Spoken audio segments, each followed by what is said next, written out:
Okay, planning for the Pittsburgh Marathon in this episode.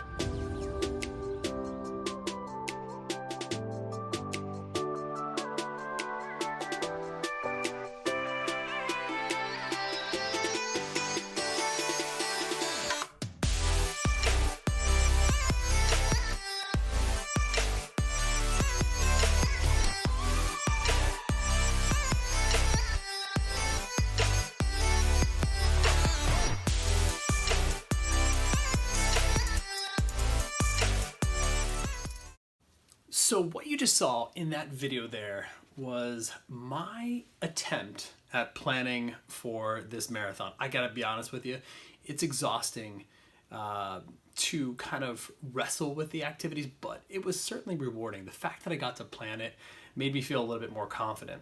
So I'll walk you through some of my planning process. I'll take you through how I simplified some of the training itself, some of the highlights per month, and just sort of my goals and expectations being realistic when it comes to this. If you're new here to this channel, my name is Brian Seppi. I'm documenting my learning and thinking on this channel as a whole, but in particular, what you're seeing now is my lead up to my first marathon, my learning that accompanies that, and then me documenting basically every training segment that I go out on.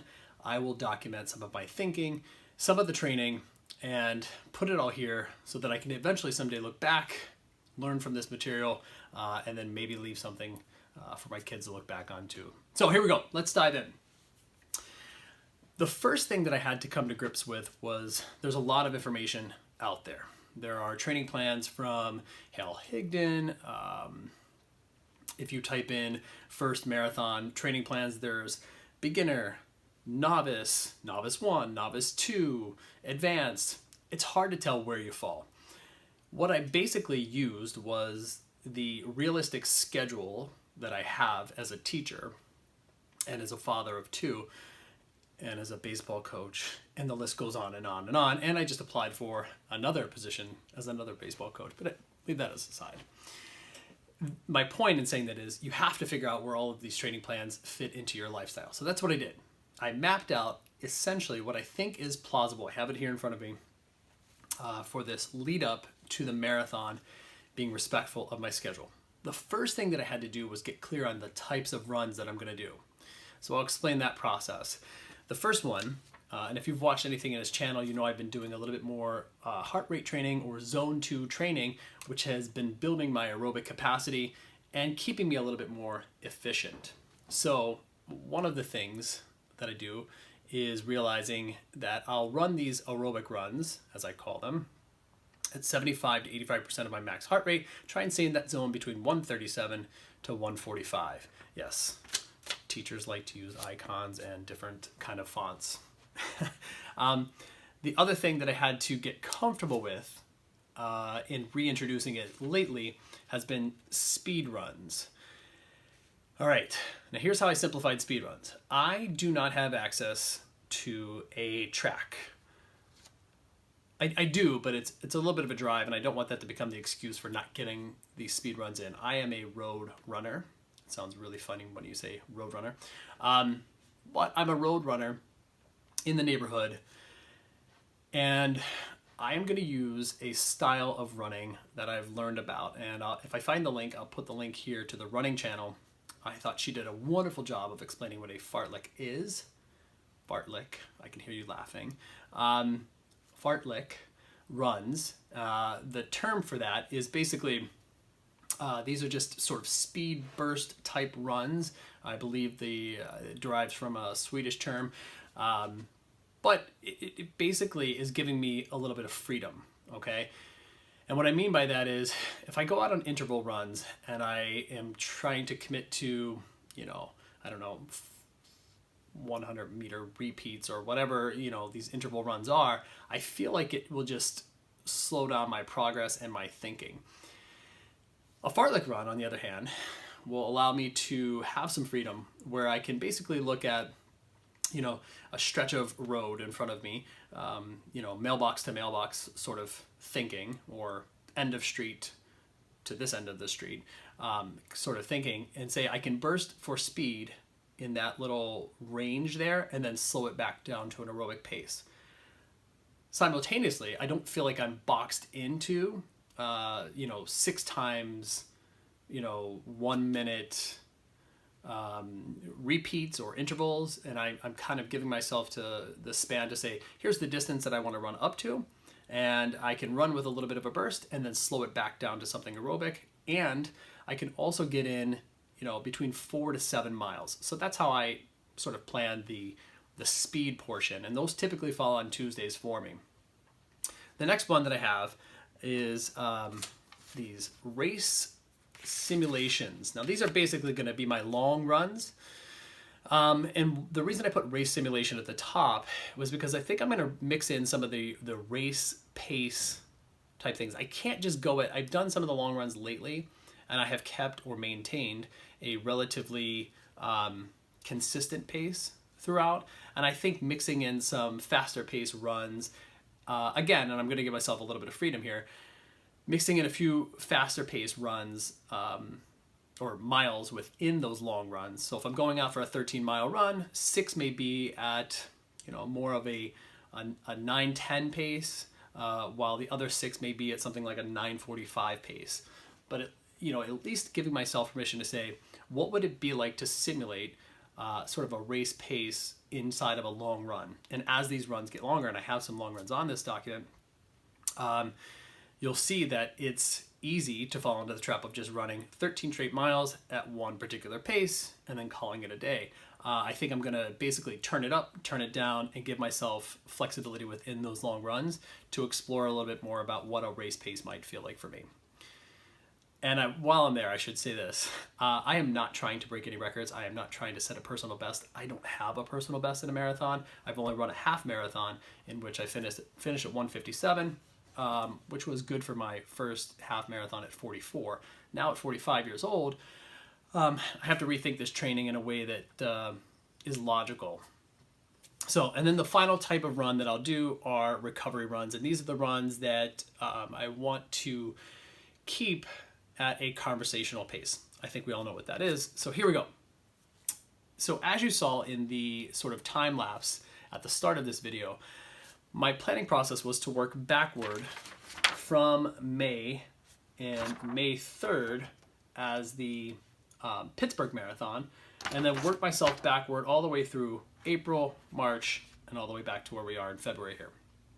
Having said that, I realized that my taper is going to have to occur about 2 weeks out, maybe more like 17 days out is when I'll probably start to work on that taper. That part feels the trickiest to me. I'm not sure when to exactly get into that. I will have to dig a little bit more and do some more research in there. If you have any help that you can offer me about how to taper, please leave it down below. I appreciate that. Having said that, my April looks like this, okay? And I'll just kind of go through some April highlights. When I sketched it out, Mondays will typically be an off day for me. I will do my best to just simply rest, no work whatsoever. A lot of Sundays in April seem to be off days for me. As far as the April highlights go, I have a 20-mile run scheduled early in the month on 4/4. I have a 41-mile week scheduled from 4/6 to 4/12, and then I start that taper from 4/19 to 5/1, leading into the marathon. And I also have an 18-mile run on the 18th. So the day before the taper starts, I have an 18-mile run scheduled. So that's April. Move back to March, which I thought was going to be the biggest or the peakiest of all of the months, and it seems like March is pretty even. I don't know how else to describe that. Most weeks consist of anywhere between 34 and upwards of 44 miles per week, 42 miles per week. The March highlights went something like this. I have a 13-mile run scheduled on 3/7. I have a 40-mile week scheduled from 316 to 322, an 18-mile run on 321, and then the week after that, an 17-mile run on 329. February seemed to be the craziest, with only 5 days off in this month. Now, again, with all of this, I think it's nice to plan out, and as a teacher too, I like doing these sort of sketches. You start at the end of where you want to be, and you work yourself backward, right? So we call that sort of understanding by design, right? It's a UBD term. And the basic concept is start with where you want to end up, and then work yourself all the way back until you figure out how to get there. So February seemed to be the longest of all of the training blocks when it comes to volume. I have a week off in February, so that played into it because I wanted to see if I can get a 50-mile week going early in this training block. Having said that, the February highlights run something like this. I have a 15-mile long run scheduled for this weekend, which is 2/8. I have a 14-mile run on the 22nd, which will culminate that 50-mile week. And then I have a 50 to 54-mile week scheduled from 217 to 223, and a 17-mile long run to close out the month on 229. Thank you for the extra day this year. So, all in all, you're looking at 180, these are estimates, 180-ish miles in February, about 160 miles-ish in March. April ends up with about 170 miles also. Having said that, the long runs, in all of this sketch that I've done here, the long runs feel intimidating. I gotta be honest with you. The idea of going an extra 5 miles beyond what I did this weekend, which was 13 miles or 11 miles, whatever I did. The idea of doing that a few more times is exhausting to think about. But I do feel that breaking it down into these aerobic runs, having a plan for what speed will look like on Tuesdays, and then the idea that these long runs here have flexibility within them. These race simulation times have flexibility. If I need to keep it aerobic and keep it slow, I'll keep it slow. If I need to, or I feel like I can speed it up and get some mile work in there where it's a little bit more of a race pace, then I'll do that as well. So I feel like there's a lot of flexibility here. And the inspiration for a lot of this came from all of those other plans that are floating, and then deciding what's possible and keeping these, and you'll notice they're all in pencil.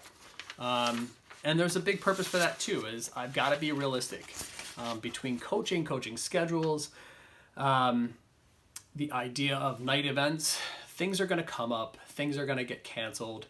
I've got to make adjustments the week of, the day of, to be sensible for my own training, listening to my body and what I feel like I can take on, but then also realizing that there are night events, family events, things that I've got to take care of. I got to live a little bit here. I don't know how people train for these marathons and work full time. It blows my mind. So respect to anybody out there who is doing this sort of work, trying to take care of your day work, your family life, balance that all out, and then get yourself to race day and be able to perform.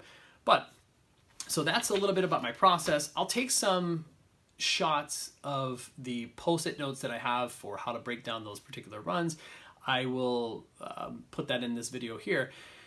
I'm curious about your process. How do you go about it? What are the big principles or tenets that you follow as you plan? And then where do you put it all?